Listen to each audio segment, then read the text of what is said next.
वालेकुम वीवर्स, मैं हूं आपका होस्ट सरदार वसीम और आप देख रहे हैं वसी टीवी। आज हमारा जो टॉपिक है जो हम डिस्कस करने वाले हैं वो है इंट्रोडक्शन ऑफ अलजेब्रा। अलजेब्रा में क्या होता है, एक्सप्रेशन क्या होती है, इक्वेशन क्या होती है, इसके हवाले से हम पढ़ेंगे। और इसको समझने के लिए वीडियो को अंत तक देखें, चैनल को सब्सक्राइब करें, लाइक करें और जो भी आपकी ख्वाहिशात हैं वो कमेंट में इजहार करें। तो चलते हैं हम अपने टॉपिक की जनाब।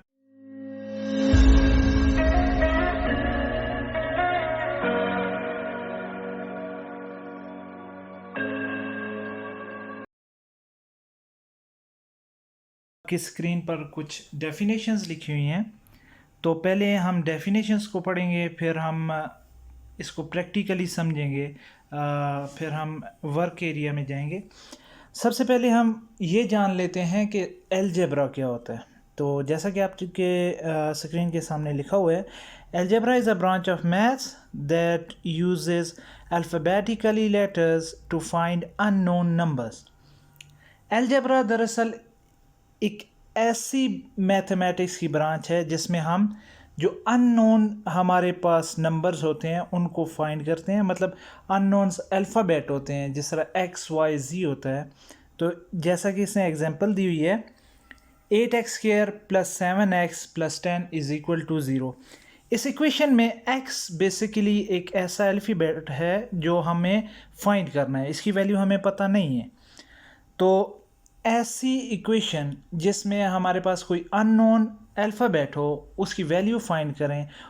जैसा कि उसकी वैल्यू फाइंड करके हमें कोई नंबर मालूम हो, तो ऐसी इक्वेशन को हम कहते हैं अलजेब्रा। अब वेरिएबल आ चुके हैं, तो वेरिएबल क्या चीज़ होती है? Variable is one of the most important concept of mathematics. Without variable we would not get far in this study. Variable is usually written in the form of English letters such as x, y, z. Variable एक बहुत ही अहम जो सा concept है इस algebra में, क्योंकि variable के बग़ैर हम अलजेब्रा लिख ही नहीं सकते। वेरिएबल क्या चीज़ है? वेरिएबल वही जो हमने अलजेब्रा की डेफिनेशन में पढ़ा है कि जो अननोन अल्फ़ाबेट हैं उनको फाइंड करेंगे, तो जो अल्फ़ाबेट हैं वही दरअसल वेरिएबल्स हैं। जिस तरह ऊपर इक्वेशन में आपको x जो एक अल्फ़ाबेट नज़र आ रहा है वो दरअसल यहाँ पर वेरिएबल है। इसके बाद हम चले आते हैं कांस्टेंट। तो कांस्टेंट क्या होता है? The value which are known in the given expression such as number are called constant. In above equation 10 is a constant. इसका मतलब है कि जो नंबर हमें मालूम हो, जैसा कि 10 ही होता है, उसकी वैल्यू कुछ तब्दील नहीं हो सकती। तो 10 जो कि जिसके साथ कोई वेरिएबल नहीं लगा हुआ, वो दरअसल हमारे पास कांस्टेंट है। 10 और जिस तरह दूसरी साइड पे 0 है, ये भी कांस्टेंट हो गया। अब हमारे पास आ जाता है नेक्स्ट डेफिनेशन कोफिशिएंट की। Coefficient is an multiplicative factor in some terms of a polynomial, a series or any expression. It is usually a number but may be any expression. In given equation 8 and 7 are coefficient. अच्छा, coefficient दरअसल क्या होता है? जब हमारे पास algebra में एक alphabetical letter होता है, उसके साथ जो उसका मल्टीपल कांस्टेंट, मतलब मल्टीपल एक कांस्टेंट नंबर होता है, 0 से 9 नंबर, कोई भी नंबर आप ले सकते हैं। जिस तरह ऊपर इक्वेशन अगर उसी का मुताला करें तो वहाँ पर 8x² लिखा हुआ है और 8 जो सा है वो x का मल्टीपल है, तो 8 हुआ हमारे पास कोफिशिएंट। इसी तरह नेक्स्ट टर्म में लिखा हुआ है 7x और x का जो कोफिशिएंट यहाँ पर हुआ वो 7 है, तो इसलिए 7 जो सा है वो यहाँ पर कोफिशिएंट हुआ। तो ये एक पोलिनोमियल, एक सीरीज़ या किसी एक्सप्रेशन में जो भी मल्टीपल होता है वेरिएबल के साथ, उसको हम कोफिशिएंट कहते हैं। नेक्स्ट है operations. Algebra involves the simple operation of mathematics like addition, subtraction, multiplication. and division involving both constant as well as variable. अच्छा, जो ऑपरेशन होता है वो दरअसल अर्थमेटिक ऑपरेशन होते हैं, जिस तरह प्लस माइनस मल्टीप्लाई डिवाइड, जैसा कि आपने जिक्र किया। तो ये एक ऑपरेशन यूज़ होता है दो टर्म्स को अलहदा करने में। जिस तरह 8x² प्लस 7x है, तो इन दोनों को अलहदा जो कर रहा है वो हमारे पास एक ऑपरेशन कर रहा है। जैसा कि यहाँ ऊपर इक्वेशन में दोनों तीन टर्म्स हैं और तीनों को जो अलग अलग सेपरेट कर रहे हैं वो हमारे पास प्लस है। तो यहाँ पर जो प्लस हुआ वो हमारे पास ऑपरेशन हुआ। नेक्स्ट हमारे पास है एक्सपोनेंट। तो एक्सपोनेंट क्या होता है? एक्सपोनेंट इज़ अ नंबर और a letter written above and to the right of the mathematical expression called the base. अच्छा, अब एक्सपोनेंट क्या होता है? एक्सपोनेंट दरअसल हम सिंपली हम इसको बेस कहते हैं। जिस तरह ये अपर केस में इसको लिखा जाता है, मतलब एक्स की पावर में लिखा जाता है। तो जिस तरह ऊपर अगर आप इस एग्जांपल को स्टडी करें तो 8x², इधर x² एक लफ्ज़ में बोल रहा हूँ, तो जो स्क्वायर है, जो x की पावर है, उसको एक्सपोनेंट कहते हैं। फॉर एग्जांपल ये लिखा हुआ भी है x² here 2 is an exponent of x। तो जो एक्सपोनेंट हुआ वो 2 है। तो दरअसल ये कुछ कंपोनेंट थे जिनको हम मिलाकर एक मखसूस किस्म की एक अलजेब्रिक एक्सप्रेशन या इक्वेशन लिख सकते हैं। तो इनको किस तरह हम मज़ीद एग्जांपल्स में वर्क एरिया में हम स्टडी करेंगे। तो चलें वर्क एरिया में चलते हैं।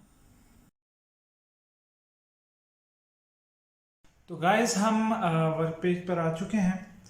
अब हम एक एग्जांपल लेंगे और उसको ब्रीफली डिस्कस करेंगे और उसमें देखेंगे एक्सपोनेंट कौन से होते हैं, वेरिएबल्स कौन से, कोफिशिएंट और कांस्टेंट कौन कौन से होते हैं। तो चलें एक एग्जांपल ले लेते हैं। 1/2x³ plus 7x plus 4 = 0। अब ये हमने एक कोई भी अलजेब्रिक एग्जांपल ले लिया है। अब हम इसमें अलहदा करेंगे, सेपरेट करेंगे एक्सपोनेंट कौन से हैं, इस तरह वेरिएबल्स कौन से हैं, कांस्टेंट कौन से हैं। तो चलें सबसे पहले हम एक्सपोनेंट को देख लेते हैं।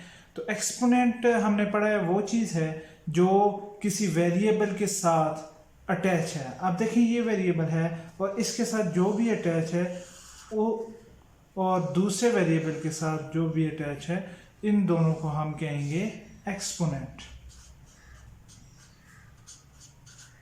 ये एक्सपोनेंट आ गई। अब हमारे पास वेरिएबल्स, मैंने आपको पहले बताया इंग्लिश अल्फ़ाबेट्स अमूमन तौर पर हम वेरिएबल्स देते हैं जिनकी हम वैल्यू फाइंड करेंगे। तो इन दोनों को हम कह सकेंगे वेरिएबल्स। वेरिएबल्स के ऊपर जो कुछ भी लिखा हो उसकी पावर में, उसको कहते हैं एक्सपोनेंट, और आप इसको पावर भी कह सकते हैं। अब हमारे पास जो एक टर्म जिसमें x वेरिएबल आपके पास मौजूद ना हो, उस टर्म को आप कह सकते हैं कांस्टेंट। तो इसके साथ जो 4 लिखा हुआ है आपके सामने इस एग्जांपल में, उसके साथ कोई भी वेरिएबल मौजूद नहीं है, तो इसलिए हम इसको कांस्टेंट लिख लेते हैं। इसके अलावा ये हमारे पास साइन ऑफ इक्वलिटी आ गया, और इसके अलावा हमारे पास जो दो टर्म्स को आपस में कनेक्ट करता है, तो वो हमारे पास ये दो प्लस के साइन है, इनको हम कहेंगे ऑपरेशंस, और ये माइनस के भी हो सकते हैं और प्लस के भी। तो ये हमारे पास एक पूरी एग्जांपल, और इसमें हमने जो पढ़ा था वो मैंने आपको प्रैक्टिकली बता दिया कि कौन से वेरिएबल्स होते हैं, कौन से एक्सपोनेंट और कौन से कांस्टेंट होते हैं। तो स्टूडेंट्स अभी चले आते हैं हम अपने सब टॉपिक की जानब, जो कि हमारे पास एक्सप्रेशन और इक्वेशन है। इनके क्या डिफरेंस है इन दोनों में, एक्सप्रेशन क्या होता है, इक्वेशन क्या होता है। अमूमन लोगों में ये डिफरेंस नहीं कर पाते कि एक्सप्रेशन कौन सी है, इक्वेशन कौन सी है। तो चलें देख लेते हैं। सबसे पहले एक्सप्रेशन की बात कर लेते हैं। An expression is a number, a variable or a combination of numbers and variables and operation symbols। तो एक्सप्रेशन दरअसल ये होती है कि कम्बिनेशन ऑफ नंबर्स और वेरिएबल्स और उनके दरमियान जो ऑपरेशन यूज़ होते हैं, ये या तो आप एक नंबर और एक वेरिएबल भी लिख सकते हैं, या फिर बहुत से नंबर और बहुत से वेरिएबल लिख सकते हैं। जिस तरह आप ये भी लिख सकते हैं 2 + x, ये भी एक्सप्रेशन है। जिस तरह इसने एग्जांपल दी हुई है 2x³ + 3x + 2, ये भी combination of numbers and variables है। तो आपको नज़र आ रहे हैं इस पूरी जो स्टेटमेंट है, इसमें आपके पास नंबर्स भी हैं 2, 3 और फिर 2, ये नंबर्स हैं। साथ में x, ये आपका वेरिएबल आ गया, और इनको सेपरेट कर रहा है जो ऑपरेशन, वो प्लस है। तो ये तीनों जब कंबाइन होते हैं तो आपके पास, आपके सामने एक एक्सप्रेशन बन जाती है। तो अमूमन लोग एक्सप्रेशन को थोड़ा सा गलत डिफ़ाइन करते हैं, लेकिन एक्चुअली जो डेफिनेशन है वो बड़ी सिंपल है। एक सिंपल वे से आपको सीखना चाहिए। तो सिंपल ये है कि combination of variables, numbers and operations, ये बहुत से नंबर, बहुत से वेरिएबल और बहुत से ऑपरेशंस भी हो सकते हैं। अब चले आते हैं इक्वेशन में। तो इक्वेशन की क्या डेफिनेशन क्या है? In mathematics an equation is a statement that asserts the equality of two expressions which are connected by the equal sign. The expressions on the two sides of the equal sign are called the left hand side and the right hand side of the equation. अब ये clear करती है कि equation और expression में फ़र्क क्या है। देखें कि जो इसकी लेफ़्ट हैंड साइड पे लिखा हुआ है 5x² + 7x, दरअसल यहाँ तक अगर आप देखें तो एक एक्सप्रेशन है, और राइट हैंड साइड पे 15 लिखा हुआ है, ये भी एक नंबर है। तो इसको भी आप एक एक्सप्रेशन कह सकते हैं। ज़रूरी नहीं है कि उसमें x भी हो और आपके पास ऑपरेशन भी हो, लेकिन अब यहाँ पर ये लिखा हुआ है कि दो एक्सप्रेशन को आप उनके दरमियान में इक्वल टू का साइन लाएंगे, तो जिस तरह बैलेंस करते हैं आप, दो इक्वेशन को बैलेंस करेंगे तो इक्वल टू साइन जिस स्टेटमेंट में भी आ जाए, अलजेब्रिक स्टेटमेंट में, तो उसको आप इक्वेशन कहेंगे। तो आई थिंक आपने इसमें डिफरेंस पता चल गया कि एक्सप्रेशन क्या होती है, उसके बाद इक्वेशन क्या होती है। तो स्टूडेंट्स, इसमें आपने मिक्स अप नहीं करना इसको। तो ये एक्सप्रेशन आपके पास combination of numbers and variables and operations आ गई, और दो एक्सप्रेशन को जब आप इक्वल टू साइन के साथ बैलेंस में रखते हैं तो उसको कहते हैं इक्वेशन। तो चलें मूव ऑन टू हमारे वर्क पेज की जानब। तो वहाँ देख लेते हैं कि कुछ और एग्जांपल देख लेते हैं ताकि आपको ज़्यादा क्लियर हो।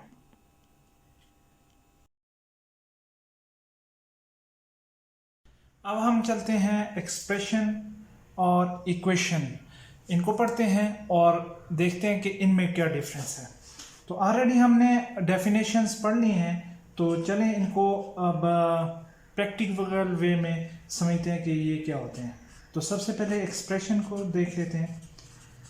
एक्सप्रेशन, जैसा कि हमने डेफिनेशन में भी पढ़ा, एक्सप्रेशन दो ऐसी टर्म्स को कंबाइन करें थ्रू एनी ऑपरेशन, जिसमें माइनस, प्लस, मल्टीप्लाई, डिवाइड, कोई भी ऑपरेशन, अगर दो वेरिएबल्स या नंबर्स या कोई कांस्टेंट आपस में कंबाइन हो तो उनको कहते हैं एक्सप्रेशन। फॉर एग्जांपल हमारे पास 1/2x + 1। अब देखें यहां पर एक हमारे पास टर्म आ गई, फिर ये हमारे पास दूसरी टर्म आ गई। अब इन दोनों टर्म्स को हमने एक ऑपरेशन से कंबाइन किया, जैसा कि यहां पर प्लस है, तो इन दोनों टर्म्स को जब हमने कंबाइन किया तो ये कहलाता है एक्सप्रेशन। फॉर एग्जांपल एक दूसरी एग्जांपल ले लें, 3/2x² + 7x। इसको भी आप कह सकते हैं कि एक्सप्रेशन है। अब एक और एग्जांपल ले लेते हैं, क्योंकि ये दोनों टर्म्स भी किस में, प्लस के ज़रिए कंबाइन हुई हैं, मिली हैं। अब देखें 4/7 - 3x + 2। अब ये देखें 3 टर्म्स हैं, 1, 2 और 3। 3 टर्म्स हमने मिला दी हैं और सेपरेट इनको किया है माइनस और प्लस वाले ऑपरेशन से। तो ये 3 टर्म्स वाली हमारे पास एक्सप्रेशन आ चुकी है। अब थोड़ा सा डिस्कस कर लेते हैं इक्वेशन को। इक्वेशन बहुत ही इजी है। इक्वेशन क्या होता है? इक्वेशन जब भी हम दो एक्सप्रेशन को, आपने पहले एक्सप्रेशन पढ़ लिया, अब दो एक्सप्रेशन को जब आप इक्वल में रखेंगे, जिस तरह आप तराजू में एक तरफ एक चीज रखते हैं, दूसरी तरफ दूसरी चीज रखते हैं, इसी तरह एक्सप्रेशन को, दो एक्सप्रेशन को जब आप किसी भी तराजू में यानी इक्वल टू में रखेंगे तो उसको हम कह देंगे equation. For example 4/2x + 5 = 3x²। जहां पर भी आप अलजेब्रिक इक्वेशन देखें तो आप किस तरह पहचान लेंगे? आपको पहचानने का सिर्फ एक ही तरीका है कि अलजेब्रिक इक्वेशन में अगर इक्वल टू आ जाए तो वो अलजेब्रिक इक्वेशन होगी। अगर इक्वल टू ना आए तो उनको हम एक्सप्रेशन कहेंगे, क्योंकि वो वेल डिफाइन है और सिर्फ सेपरेट किए हुए हैं प्लस माइनस से। लेकिन इधर क्या है, इधर आप दो या दो से ज्यादा टर्म्स को आप इक्वल टू में लेकर आते हैं तो वहां पर आप कहते हैं कि ये दोनों इक्वेशन है। फॉर एग्जांपल ये एक टर्म है और यहाँ पर 2 टर्म्स हैं, तो ये भी एक एक्सप्रेशन है और ये भी एक एक्सप्रेशन है। ये 1 टर्म एक्सप्रेशन है, यहाँ पर 2 टर्म एक्सप्रेशन है। तो जब हम इन दोनों को के दरमियान में इक्वल टू डालेंगे तो ये हमारे पास इक्वेशन आ जाएगी।